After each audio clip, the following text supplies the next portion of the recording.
అందరికీ నమస్తే. Welcome to TR TV. నేను మీ తిరుపతి. తెలంగాణ భారతీయ జనతా పార్టీలో కొన్ని మార్పులు జరిగేటటువంటి అవకాశాలు బలంగా కనబడుతున్నాయి. రాష్ట్ర అధ్యక్ష పదవి వేరే వాళ్ళకి ఇచ్చేటటువంటి ఆలోచనలో అధిష్టానం ఉందనేది కొంత వినబడుతున్న చర్చ. రాష్ట్ర అధ్యక్ష పదవి ఒకటి మార్చబోతున్నారట, అలాగే కేంద్ర పదవిని కూడా మార్చేటటువంటి ఆలోచనలో ఉన్నారు అనేది కొంత వినబడుతున్నటువంటి అంశం.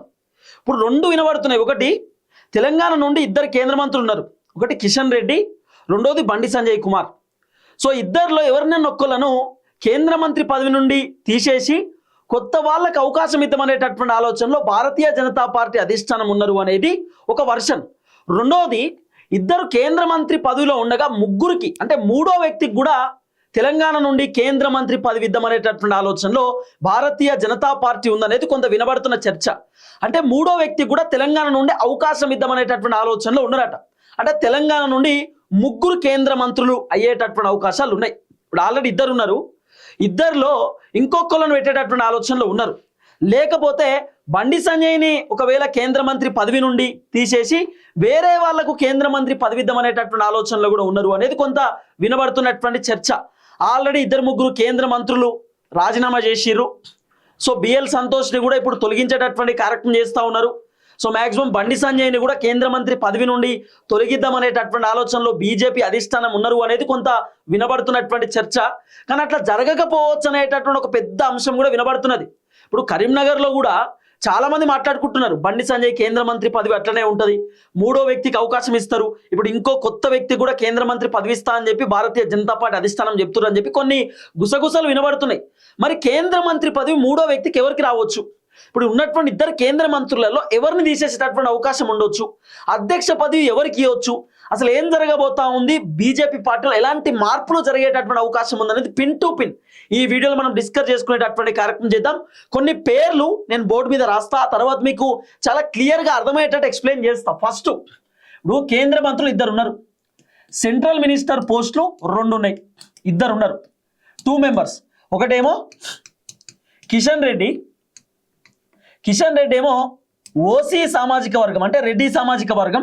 తర్వాత బండి సంజయ్ కుమార్ ఏమో బీసీ సామాజిక వర్గం, మున్నూరు కాపు సామాజిక వర్గానికి సంబంధించినటువంటి వ్యక్తి.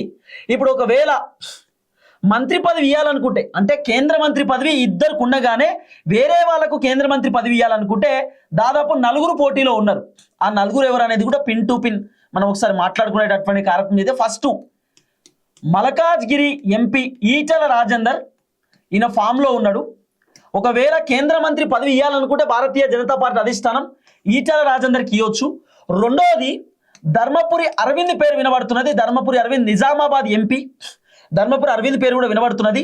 ఆ తర్వాత డికే అరుణ గారి పేరు వినబడుతున్నది. డికే అరుణ మహబూబ్ నగర్, డికే అరుణకు సంబంధించినటువంటి పేరు కూడా వినబడుతున్నటువంటి పరిస్థితి. ఆ తర్వాత లక్ష్మణ్ అన్న పేరు కూడా వినబడుతున్నది.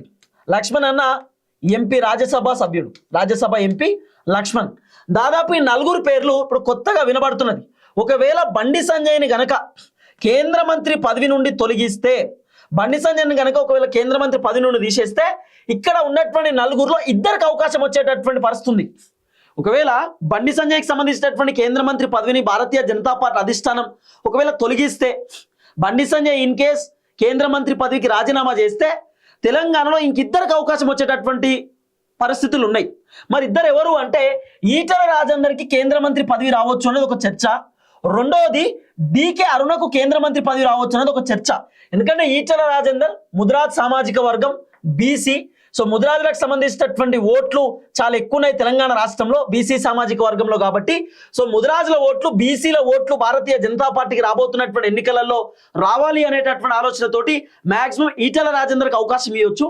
ఇంకోటి, ఈటల రాజేందర్ మల్కాజ్గిరికి సంబంధించినటువంటి వ్యక్తి కాబట్టి రాబోతున్న జిహెచ్ఎంసీ ఎన్నికలలో భారతీయ జనతా పార్టీకి ఎక్కువ సీట్లు రావాలనుకుంటే, ఇప్పుడు మల్కాజ్గిరిలో సో బీసీలు కూడా ఎక్కువనే ఉంటారు కాబట్టి మల్కాజ్గిరి ఏదైతే పార్లమెంట్కి సంబంధించినటువంటి వ్యవహారంలో మల్కాజ్గిరి మున్సిపల్ కార్పొరేషన్ ఇప్పుడు సపరేట్ అయింది కాబట్టి సో మల్కాజ్గిరి మున్సిపల్ కార్పొరేషన్లో దాదాపు 100 సీట్లు ఉన్నటువంటి నేపథ్యంలో సో మల్కాజ్గిరి నుండి ఈటల రాజేందర్ ఎంపీ కాబట్టి బీసీ బిడ్డ కాబట్టి సో మల్కాజ్గిరి ఈటల రాజేందర్ లోకల్ మనిషికే ఒకవేళ కేంద్ర మంత్రి పదవి ఇస్తే సో ఈటల రాజేందర్ బీసీ కాబట్టి పెద్దపీట వేసిరు. సో మా మల్కాజ్గిరికి సంబంధించినటువంటి వ్యక్తి ఎంపీకే కేంద్ర మంత్రి పదవి ఉంది కాబట్టి ఈటలకే మేము ఓటేద్దాం అనేటటువంటి ఆలోచనతోటి సో మున్సిపల్ కార్పొరేషన్ ఎన్నికలలో భారతీయ జనతా పార్టీకి ఫేవర్ ఓట్లు రావచ్చు అనేటటువంటి ఆ నేపథ్యంతో కూడా ఈటల రాజేందర్కి కేంద్ర మంత్రి పదవి ఇద్దాం అనేటటువంటి ఆలోచనతో లోకల్ కాబట్టి కేంద్ర మంత్రి పదవి ఇద్దాం అనేటటువంటి ఆలోచనలో భారతీయ జనతా పార్టీ అధిష్టానం ఉన్నట్టుగా ఒక పెద్ద చర్చ వినబడుతున్నది. మళ్ళీ బీసీ సామాజిక వర్గం మళ్ళీ ముదిరాజ్ సామాజిక వర్గానికి సంబంధించినటువంటి వ్యక్తి ఈటల రాజేందర్. సో ఈటల రాజేందర్కు కేంద్ర మంత్రి పదవి ఇస్తే రెండు బెనిఫిట్స్. ఒకటి మల్కాజ్గిరి పార్లమెంట్ నియోజకవర్గం కాబట్టి మల్కాజ్గిరి అత్యంత పెద్దది. తర్వాత మల్కాజ్గిరి మున్సిపల్ కార్పొరేషన్ సపరేట్ అయింది. సో ఈటల రాజేందర్కి కేంద్ర మంత్రి పదవి ఇస్తే ఈటల సో మల్కాజ్గిరిలో గట్టిగా పనిచేస్తాడు. రాబోతున్న జిహెచ్ఎంసీ ఎన్నికలలో కూడా మున్సిపల్ కార్పొరేషన్ ఎన్నికలలో ఖచ్చితంగా ఈటల రాజేందర్ బీజేపీకి ఎక్కువ సీట్లు తెప్పియడానికి రకరకాల ప్రయత్నాలు చేయవచ్చు. కాబట్టి ఈటల రాజేందర్కి కేంద్ర మంత్రి పదవి ఇచ్చే ఆలోచనలో అధిష్టానం ఉన్నారు. సో ఒకవేళ బండి సంజయ్ కనుక రిజైన్ చేస్తే, బండి సంజయ్ ఒకవేళ అధిష్టానం తొలగిస్తే కిషన్ రెడ్డికి సంబంధించినటువంటి మంత్రి పదవి గట్లనే ఉంటుంది. కానీ తెలంగాణ నుండి ఇంకిద్దరికి అవకాశం ఇద్దామనే ఆలోచనలో ఉన్నారు. ఇన్ కేస్ బండి సంజయ్ ఒకవేళ మంత్రి పదవి అట్లనే ఉంటే ఇంకొకరికి అవకాశం రావచ్చు. లేదు బండి సంజయ్ ఒకవేళ బీజేపీ పార్టీ తొలగిస్తే ఇద్దరికి అవకాశం రావచ్చు. అంటే తెలంగాణ నుండి దాదాపు ముగ్గురికి అవకాశం ఇద్దామనేటటువంటి ఆలోచనలో భారతీయ జనతా పార్టీ ఉన్నది. కాబట్టి సో రెండు ఛాన్సెస్. రెండోది డీకే అరుణకు అవకాశం ఇవ్వచ్చు. డీకే అరుణ ఆమె రెడ్డి ఓసీ సామాజిక వర్గం, కానీ మహిళా కోటాలో ఒకవేళ తెలంగాణ నుండి మంత్రి పదవి ఇవ్వాలనుకుంటే కేంద్ర మంత్రి పదవి డీకే అరుణకి ఇచ్చేటటువంటి కార్యక్రమం చేయొచ్చు మహిళా కోటా కింద. ఎందుకంటే మహిళలకు కూడా మేము అవకాశం కల్పిస్తామని చెప్పి భారతీయ జనతా పార్టీ చెప్తున్నారు. సో తెలంగాణలో డీకే అరుణ మహిళా ఎంపీ కాబట్టి సో డీకే అరుణకు మహిళా కోటాలో కేంద్ర మంత్రి పదవి ఇచ్చినా కూడా ఆశ్చర్యపోవాల్సినటువంటి అవసరం లేదు. సో డీకే అరుణ పేరు, ఈటల రాజేందర్ పేరు బలంగా వినబడుతున్నది. ఇన్ కేస్ ఈటల రాజేందర్కి ఇయ్యనటువంటి సందర్భం ఉంటే, ఇప్పుడు రామచంద్రరావు గారు అధ్యక్ష పదవిలో ఉన్నాడు. ఇప్పుడు భారతీయ జనతా పార్టీ అధ్యక్షుడు రామచంద్రరావు. ఒకవేళ భారతీయ జనతా పార్టీకి సంబంధించినటువంటి చీఫ్ అంటే తెలంగాణ అధ్యక్ష పదవిని గనక మారుద్దామనేటటువంటి ఆలోచనలో భారతీయ జనతా పార్టీ అనుకుంటే అధ్యక్ష పదవి మ్యాక్సిమం ధర్మపురి అరవింద్కి వచ్చేటటువంటి అవకాశాలు ఎక్కువ శాతం కనబడుతున్నాయి. రామచంద్రరావుకు ఉన్నటువంటి ఏదైతే భారతీయ జనతా పార్టీ అధ్యక్ష పదవి ఉందో, రామచంద్రరావు కాకుండా వేరే వాళ్ళకి అధ్యక్ష పదవి ఇద్దాం, అధ్యక్షుడిని కొత్త వాళ్ళని పెడదామని ఒకవేళ అనుకుంటే తెలంగాణ నుండి ధర్మపురి అరవింద్కి అధ్యక్ష పదవి వచ్చేటటువంటి అవకాశాలు ఉన్నాయి. సో ధర్మపురి అరవింద్ భారతీయ జనతా పార్టీకి అధ్యక్షుడిగా అయ్యేటటువంటి సిచ్యువేషన్ చాలా ఎక్కువ ఉన్నాయి.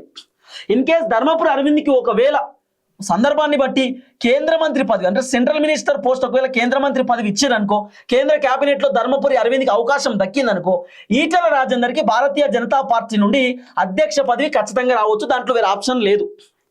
ఎందుకంటే ఈటల రాజేందర్ ఎట్టి పరిస్థితులలో రాజకీయాలలో బలంగా ఉంచుదాం, తెలంగాణలో బీజేపీ పార్టీ అధికారంలోకి రావడానికి ఈటల రాజేందర్ని ఖచ్చితంగా మనం యూజ్ చేసుకోవాలనేటటువంటి ఆలోచనతోటి భారతీయ జనతా పార్టీ ఉన్నది. కాబట్టి ఖచ్చితంగా ఈటల రాజేందర్కి పెద్దపీట వేసేటటువంటి ఆలోచనలో అధిష్టానం ఉన్నది. Etela రాజేందర్కి Bharatiya Janata party bumper offer ఇచ్చేటటువంటి ఆలోచనలో ఉన్నారు. కాబట్టి సో ఈటలకు రెండు, ఒకటి కేంద్ర మంత్రి పదవి మిస్ అయితే అధ్యక్ష పదవి పక్కా రావచ్చు, అధ్యక్ష పదవి మాత్రం ఈటల రాజేందర్ కోసం ఉంటుంది అనేది కొంత వినబడుతున్న చర్చ. సో ఈటలకు మాత్రం ఏదో ఒక పదవి పక్కా వస్తే దాంట్లో వేరే ఆప్షన్ లేదు. కానీ ఇన్ కేస్ ధర్మపురి అరవింద్కి ఒకవేళ సెంట్రల్ మినిస్టర్ వస్తే ఈటలకు అధ్యక్ష పదవి, ఒకవేళ ధర్మపురి అరవింద్కి సెంట్రల్ మినిస్టర్ రాకపోతే ఒకవేళ ప్రెసిడెంట్ పదవి మరి అధ్యక్ష పదవి ధర్మపురి అరవింద్కి రావచ్చు అనేది ఒక పెద్ద వర్షన్. ఇన్ కేస్ వీళ్ళు ఎవ్వరికి ఒకవేళ కేంద్ర మంత్రి పదవి ఇవ్వకపోతే లక్ష్మణ్ ఆ తర్వాత ఈటల రాజేందర్ వీళ్ళిద్దరికి కేంద్ర మంత్రి పదవులు ఉండొచ్చు. In case Bandi Sanjay resign చేస్తే, ఇప్పుడు మీకు ఇంకా చాలా క్లియర్గా అర్థమయ్యేటట్టు చెప్తా. ఇప్పుడు కిషన్ రెడ్డి అన్న ఉన్నాడు, బండి సంజయ్ అన్న ఉన్నారు. వీళ్ళిద్దరు ఇప్పుడు ప్రజెంట్ తెలంగాణ నుండి కేంద్ర మంత్రులు, భారతీయ జనతా పార్టీ కేంద్ర మంత్రులు, వీళ్ళు తెలంగాణ నుండి సెంట్రల్ మినిస్టర్స్. ఇప్పుడు ఈ ఇద్దరు ఉండగా ఇంకొకళ్ళకి అవకాశం ఇద్దామనేటటువంటి ఆలోచనతోటి భారతీయ జనతా పార్టీ ఉన్నది. తెలంగాణ నుండి ఇంకొకళ్ళకి కేంద్ర మంత్రి పదవి ఇద్దామని అనుకుంటున్నారు. ఒకవేళ ఇంకొకళ్ళకి కేంద్ర మంత్రి పదవి అంటే ఈటల రాజేందర్కి లేదా డీకే అరుణ మహిళా కోటాలో ఆమెకి, లేకపోతే లక్ష్మణ్ అన్నకి మంత్రి పదవి వచ్చే అవకాశాలు కనబడుతున్నాయి. ఇక లక్ష్మణ్ అన్నకు కూడా కొంత డౌట్, 50% ఛాన్స్. కానీ ఈటలకు లేదా డీకే అరుణకు మంత్రి పదవి రావచ్చు. ఇన్ కేస్ ఒకవేళ బండి సంజయ్ని కనుక కేంద్ర మంత్రి పదవి నుండి తొలగిస్తే, ఇప్పుడు బండి సంజయ్ని తొలగిస్తే ఏమవుతుంది, కిషన్ రెడ్డి ఒక్కడే ఉంటాడు. అప్పుడు రెండు ఖాళీలు ఉంటాయి. ఎందుకంటే ఒకటి ఆల్రెడీ ఇద్దాం అనుకుంటారు కాబట్టి రెండు ఉంటాయి. సో ఈ రెండిట్లో ఈటల రాజేందర్కు కేంద్ర మంత్రి పదవి, డీకే అరుణ కేంద్ర మంత్రి పదవి ఇద్దామనేటటువంటి ఆలోచనలో ఉండొచ్చు. ఇన్ కేస్ ఈటలకి ఇవ్వకపోతే సేమ్ బండి సంజయ్ సామాజిక వర్గం, మున్నూరు కాపు సామాజిక వర్గం నుండి ధర్మపురి అరవింద్కి ఇవ్వచ్చు. అప్పుడు భారతీయ జనతా పార్టీ అధ్యక్ష పదవి ఈటెలకు రావచ్చు. ఈటెలకు కేంద్ర మంత్రి పదవి వస్తే అప్పుడు ధర్మపురి అరవింద్కి భారతీయ జనతా పార్టీ అధ్యక్ష పదవి రావచ్చు. ఈ విధమైనటువంటి మార్పులు జరిగేటటువంటి అవకాశాలు తెలంగాణలో కనబడతా ఉన్నాయి. తెలంగాణలో చాలా బలంగా భారతీయ జనతా పార్టీలో చాలా చేంజెస్ జరిగేటటువంటి సిచ్యువేషన్స్ ఉన్నాయి. చూద్దాం ఏం జరగబోతుందో. దయచేసి వీడియో అందరికి షేర్ చేయండి. అందరికీ నమస్తే, థ్యాంక్ యూ సో మచ్. ఈ మధ్యకాలంలో బండి సంజయ్ అన్న కూడా చాలా యాక్టివ్గా లేడు. సంజయ్ అన్న కూడా వెనకడు చేస్తున్నాడు. ఒకానొక టైంలో చాలా యాక్టివ్గా ఉంటుండే, ఇప్పుడు యాక్టివ్గా లేడు. మరి బహుశా కేంద్ర మంత్రి పదవి పోతుందనేటటువంటి బాధతో ఏమైనా ఉన్నాడా అనేది కూడా ఒక పెద్ద క్వశ్చన్ మార్కే. చూద్దాం. జై తెలంగాణ.